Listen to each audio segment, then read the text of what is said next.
નમસ્કાર મિત્રો, તમારું સ્વાગત છે સમીક્ષા વિથ મહેશ રાજગોરમાં. ગુજરાતમાં વરસાદ પડ્યો. અમદાવાદ, ગાંધીનગર જે મોટા શહેરો છે એમાં 7 ઇંચ જેટલો વરસાદ પડ્યો છે અને 7 ઇંચ વરસાદની અંદર અમદાવાદ અને ગાંધીનગરની અંદર જે મ્યુનિસિપલ કોર્પોરેશન છે એમની પોલ ખુલી ગઈ. અમદાવાદની અંદર ભૂવો પડ્યો.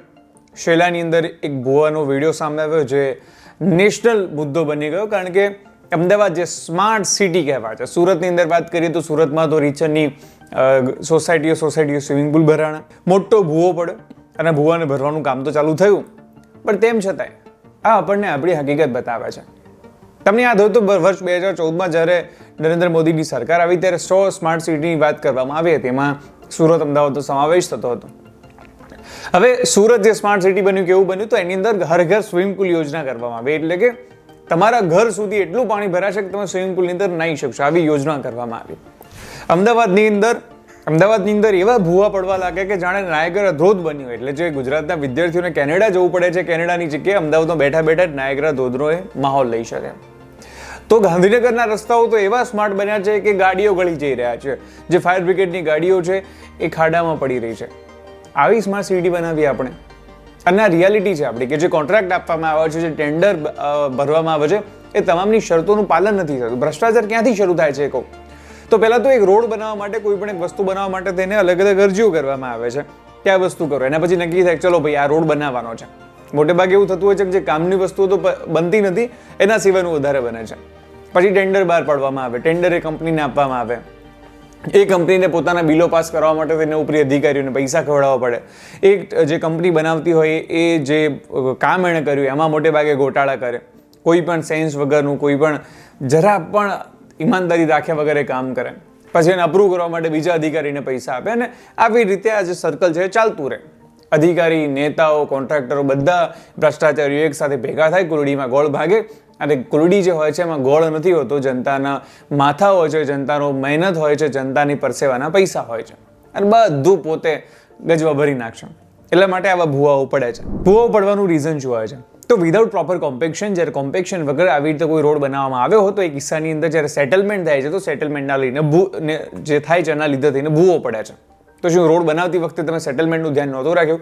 કયા પ્રકારની સોઇલ છે શું એનું ધ્યાન તમે નહોતું રાખ્યું? પણ આ દર વખતનું છે, એવરી યર આ જ વસ્તુ હોય છે. એટલા માટે થઈને બહુ સમય પહેલાની સમીક્ષામાં મેં કહ્યું પણ હતું કે હું અત્યારે પણ ભવિષ્યવાણી કરું છું કે આવું નવું થશે, અને આજે પણ આ થયું છે ને, તેમ છતાં ફરી પાછું હું ભવિષ્યવાણી કરવાની હિંમત કરી શકું છું કે ફરી જ્યારે આવો મજબૂત વરસાદ આવશે ને ત્યારે ફરી પાછા ભૂવા પડશે, ફરી પાછા રસ્તા ઉપર પાણી ભરાશે, કારણ કે આપણે ત્યાં ટાઉન પ્લાનિંગ આ બધી વસ્તુ કંઈ છે જ નહીં, કશું જ નથી, નથિંગ. આડેધડ બધું કરી નાખ્યું છે અને જનતાના રૂપિયા જે છે એને આપણે આડેધડ વાપરીએ છીએ, અને આવા કોન્ટ્રાક્ટરો ક્યારેય બ્લેકલિસ્ટ થતા નથી. તમને બધાને જો યાદ ન હોય તો હું કહી દઉં કે જે હાટકેશ્વર બ્રિજ ભ્રષ્ટાચારનું પ્રતીક એ ક્યાં છે, શું છે, કેવી રીતના છે, બધું તમે જોઈ શકો છો. હવે વાત કરીએ ભારતના જે 3 નવા કાયદાઓ, આઈપીસી, સીઆરપીસી, એવિડન્સ એક્ટની જગ્યાએ ભારતીય ન્યાય સંહિતા, ભારતીય નાગરિક સુરક્ષા સંહિતા અને સાક્ષ્ય અધિનિયમ જે છે આવી ગયા છે. ઘણા સારા આની અંદર ચેન્જીસ કરવામાં આવ્યા છે. જે રાજદ્રોહની વાત કરવામાં આવી હતી એની અંદર ચેન્જીસ કર્યા છે. ઘણી બધી કલમો છે જે બદલવામાં આવી છે. 302 જે લાગતી હતી પહેલા હત્યા માટે, એ હવે 101 થઈ ગઈ છે. છેતરપિંડીમાં 420 થતી એ 316 થઈ ગઈ છે. આવી ઘણી બધી વસ્તુઓ છે જે ચેન્જ કરવામાં આવી છે. હવે એક કિસ્સો હતો થોડાક દિવસ પહેલાનો, જેમાં અમદાવાદની અંદર આરપીએફના એએસઆઈનો પગ કપાઈ ગયો અને 2 પોલીસ સ્ટેશનની પોલીસ આવી અને નક્કી કરતી રહી કે કયા પોલીસ સ્ટેશનનો કોનો વિસ્તાર છે. તો હવેથી આવું નહીં થાય, કારણ કે હવે કોઈ પણ જગ્યાએ કોઈ પણ ગુનો થશે તો 0 FIR તો નોંધવી જ પડશે. જે પણ પોલીસ સ્ટેશનમાં જઈને તમે કહેશો કે ભાઈ સાહેબ મારે આ પ્રોબ્લેમ થઈ છે અને એ ગુનો નોંધવો પડશે, 0 FIR, અને પછી એ FIR જે તે પોલીસ સ્ટેશનમાં ટ્રાન્સફર થશે, પરંતુ 0 FIR તો ફરજિયાત નોંધવી જ પડશે. કોઈ પણ વ્યક્તિની ધરપકડ કરવામાં આવે તો એ વ્યક્તિ ઈચ્છે એને એની ઇન્ફોર્મેશન આપી શકે છે. આવી ઘણી બધી બાબતો છે. આ તમામ વિષયની આપણે વાત કરીશું. એક અલગથી જે છે નવા કાયદાઓની સિરીઝ આપણે બનાવીશું, જેમાં એક કાયદાઓ વિશે તમને ડિટેલમાં માહિતી આપીશું કે શું કામનું છે, શું નથી. જો કે આ જે કાયદાઓ છે ગુજરાતી ભાષામાં આવવાના બાકી છે, એટલે એની પણ વાત જોઈએ છે સાથે, પણ તેમ છતાં તમામ ડિટેલ્સ અને તમામ માહિતી તમને આપી દઈશું. ગુજરાતની અંદર ડબલ એન્જિનની સરકાર છેલ્લા 10 વર્ષથી છે અને સિંગલ એન્જિન તો આપણે ત્યાં ક્યારનું ધમધમે છે. પણ આ સિંગલ એન્જિન ખબર નહીં કેમ નબળું પડે છે. આ સિંગલ એન્જિનથી ભાજપના કમલમના કાર્યાલયો તો જોરદાર બને છે, આ સિંગલ એન્જિનથી મોટા મોટા ઉત્સવો તો જોરદાર રીતે થાય છે, પણ બાળકો માટેની બેઝિક સુવિધાઓ નથી થઈ રહી. ગુજરાતની કેટલી શાળાઓ એવી છે જે શાળાઓની અંદર તમે બેસો તો તમને ડર લાગે. ત્યાં આગળ આપણા દેશનું ભવિષ્ય એવા બાળકો ભણી રહ્યા છે. છોટાઉદેપુરના નસવાડી તાલુકાનો એક વિડીયો વાયરલ થયો છે, જેમાં બાળકો ફરિયાદ કરે છે કે શાળાએ જવા માટે એમને 10 કિલોમીટર ચાલીને જવું પડે છે. વાત એવી નથી કે સરકારે કંઈ કાર્ય નથી કર્યું. મેં પોતે જોયું છે કે ઘણી બધી જગ્યાએ એવી નવી જે છે સ્કીમો ચાલુ કરવામાં આવી કે જે લોકો દૂર રહેતા હોય બાળકો એમની માટે થઈને ટ્રાન્સપોર્ટેશનની સુવિધા પણ શરૂ કરવામાં આવી. ઘણી સારી બાબતો પણ આ સરકારે કરી છે.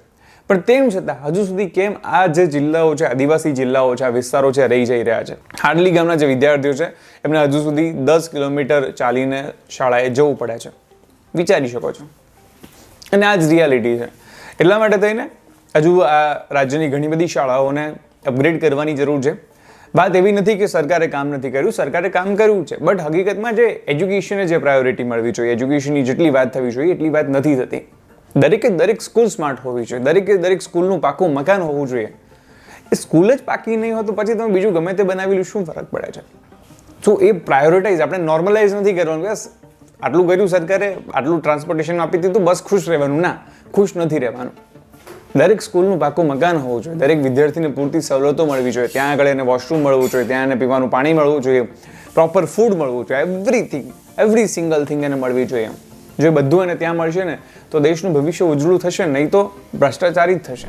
હવે છેલ્લા ઘણા દિવસોથી અમુક ઘટનાઓ સામે આવી રહી છે કે જ્યારે ખુલ્લા બોરવેલ હોય એમાં બાળકો પડી જતા હોય છે, જેને લઈને જે સરકાર દ્વારા કલેક્ટરોને પત્ર લખવામાં આવ્યો છે અને કહેવામાં આવ્યું છે કે ધ્યાન રાખવામાં આવે કે ગામોની અંદર કોઈ પણ ખુલ્લો બોરવેલ ના હોય.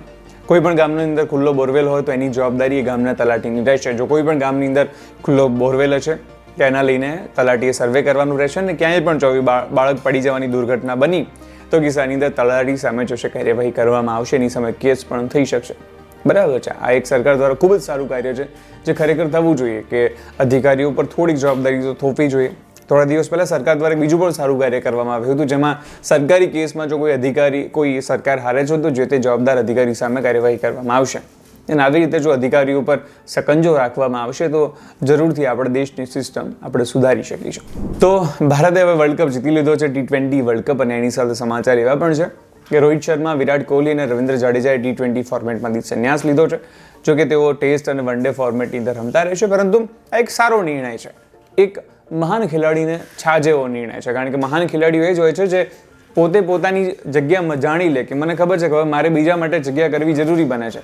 એ હંમેશા જે પાવર હોય છે, જે સત્તા હોય છે, એને ટ્રાન્સફર કરતા રહેતા હોય. અને ત્રણેય ખેલાડીઓ એનું ઉમદા ઉદાહરણ પૂરું પાડ્યું છે.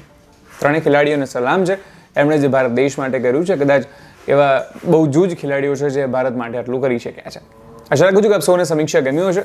આવી જ રીતે હું તમને મળતો રહીશ માધ્યમ ઉપર. ધન્યવાદ.